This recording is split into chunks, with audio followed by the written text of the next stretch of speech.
power isn't even being used in the Pacific Northwest. It's headed hundreds of miles due south to California, which already imports more electricity than any other state.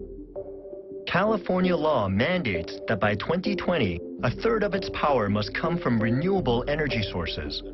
And Deborah Levine, who is responsible for bringing power to 30 million Californians, is already seeing the impact of this change. What's going on with the renewables now? It's exactly opposite of yesterday. The wind is at 140 megawatts. Yesterday, it was about 2,000 megawatts. This brand new control room, which oversees most of the state's electric grid, is the first in the country to have a team devoted to deciphering the ups and downs of wind power. But there's a lot they simply can't control. If a wind blows too hard, 50 miles an hour, the wind turbines stop. That's so counterintuitive because you'd think that to have more wind power, you want more wind. And so then what happens? We need to make it up. People still want their electricity. So we need to have fossil generation on standby, able to pick up to ensure that the demand is still served. You actually have to have more conventional power sources online to pick up the slack if the wind dies. We'll need something to pick up the slack if the wind dies. Mother Nature is always going to be Mother Nature. You can't count on it. Over 30 states now have renewable energy targets. It's just one part of an ongoing fight to change how we consume energy. But it's a tremendous challenge, especially when we're losing the battle right in our homes. I'm high above Cleveland on a cold winter night. What I'm seeing reveals a lot about how we all waste power without even noticing. You were over a working-class neighborhood in Cleveland. Larry Davis is a thermal mapping expert whose highly sensitive camera, mounted on the bottom of this plane, captures heat radiating from objects on the ground. I would say that the majority of energy that's being wasted comes from everyday consumers like you or me in our houses. The orange and reddish colors indicate that there's a substantial amount of heat loss.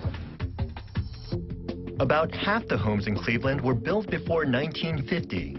On average, they're 40% less efficient than homes built in the last 10 years. But even better insulated modern homes still lose a tremendous amount of energy simply because of their size and the huge amount of power they need. They're going to get larger as we cross this road. They're moderate size, the kind you might see in suburbia, are still losing a substantial amount of heat energy. All across America, inefficiencies in our homes are costing us nearly $60 billion each year. Our path takes us over new houses, older construction, industrial zones, acres of greenhouses, a nuclear power plant, and Cleveland's downtown. The city explodes in Larry's screen like an inferno. This is a really eye-opening experience. I never saw so much heat or energy loss happening everywhere you look. But the thing that's really boggling my mind is the fact that we're wasting so much heat and energy underscores the fact that we're using massive amounts of energy to begin with. Well, that's right. We're consumers, literally, from the time we're born to the time we die. There's no way to get around it. The amount of energy involved is spectacular.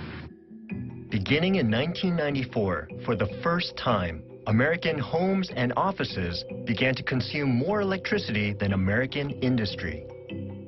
It's an addiction we can't seem to shake. The main electricity users are no longer aluminum smelters, steel mills, or car factories. It's you and me. To meet our energy needs, innovative pioneers are coming up with new ways to generate power in the most unexpected places.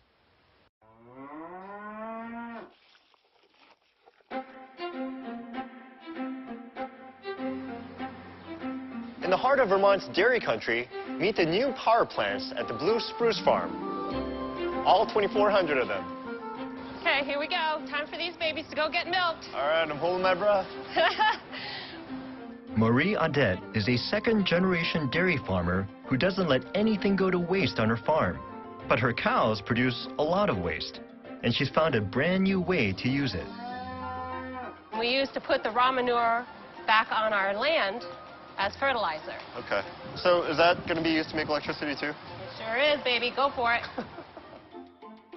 These cows produce an energy resource that you don't have to dig, drill, ship, or pipe in. But a shovel does come in handy. It's funny, I've been going around the country learning about how we generate energy, and this is the last place I would imagine where you'd actually be making electricity. But it turns out that manure is a valuable source of power thanks to its natural byproduct, methane gas. The manure gets collected in the barns and pumped to a nearby storage tank called a digester. The digester is 14 feet deep, filled with 12 feet of manure, and the top 2 feet is where those methane gases collect. It's a big concrete swimming pool with a concrete cover. The methane powers a generator, sending electricity directly onto the grid to 400 homes. It's part of a larger program called Cow Power that serves more than 3,000 customers.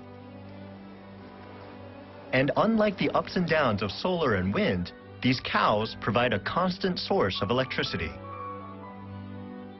We're here to make milk. That's what we're good at. But as a byproduct, you know, when those cows are pooping, we're making this gas that's not a good greenhouse gas. So we're actually improving the environment while we're making electricity. But if you're thinking in terms of the total energy needs in this country, I mean, this is barely making a dent. I mean, we have, what, 300 million Americans who are all consuming energy. How does this make a difference? Our renewable energy needs are going to come from a variety of resources. It's not going to be one magic bullet. It's going to take all kinds of innovative ideas from all facets for us to come to a solution. Vermont is the first state with a utility that's banking on cow power. But it doesn't come cheap. Customers have to pay a premium to make up for the cost of installing the technology. The system cost Marie and her farm over $1 million, which they paid off in just 7 years. If this is working so well for you, how come everyone's not doing this? Well, it takes more than just the dairy farmer to get this done. We can't do it on our own. You know, the margin on milk is always kind of tight. And in order to build the facility that's needed to capture all this methane and turn it into electricity, it requires a huge capital investment. Community stepped up and said, we want to pay more for cow power. And it's become much bigger than we initially ever dreamed that it was going to be. Let's face it, we're not going to run the country on cow power alone. It would take more than 4 million cows to equal the output of just one nuclear power plant. But maybe that's not the point.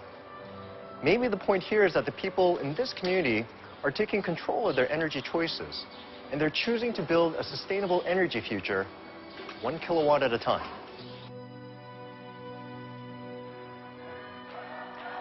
And it's not just happening in Vermont. All across the country, communities are taking greater control of where their electricity comes from and how it's being used.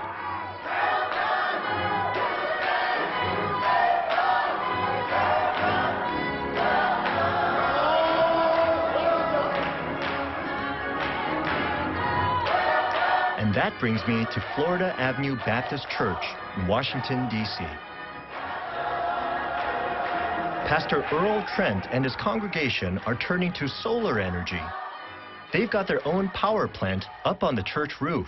This is the entire system. There are 44 of them, and it's very, very basic and very simple. When people think about solar power system, they're thinking about something complicated. But as you see, they're just angled panels. Sun hits them, and then it turns into current. Unlike massive solar arrays that can generate electricity for thousands of people, the church's system is pretty modest, but it saves them $400 a month. It represents a small but growing trend that's changing how we get our power. Over the last 2 years, more than 100,000 families have installed solar panels throughout America. This is only the first step in a green ministry. It's going to be an education about energy efficiency, renewable energy, and conservation. The system cost $60,000 to put in and would have been out of reach without government subsidies and donations from church members. You can't realistically expect that everyone in your congregation is going to put up a solar panel, right? So, I mean, what are you trying to do here? What we're trying to do is change their thinking so that they will become more energy efficient in their own homes. This is a catalyst, and that's what we want. You know, this is a start. The fact is, finding innovative ways to power the grid is still a work in progress. But my travels across America have shown me that there's a new energy awareness that's starting to take hold, and it's revealing itself in surprising ways. Which takes me full circle back to where my journey began. You might not know it by looking around this racetrack, but even NASCAR is trying to make a dent in its energy consumption. In Pennsylvania, they've built the largest solar-powered sports facility in the world. And the gasoline they're using?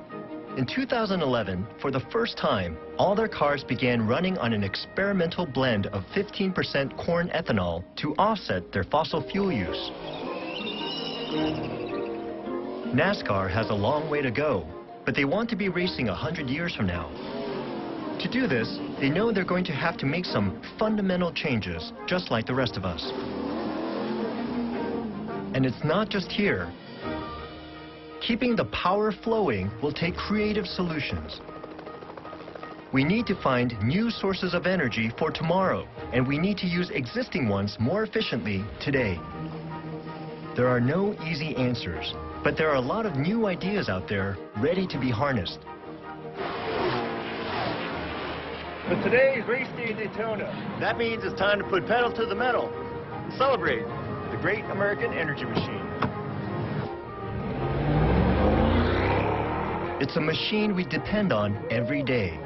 To keep it going, we can't take it for granted.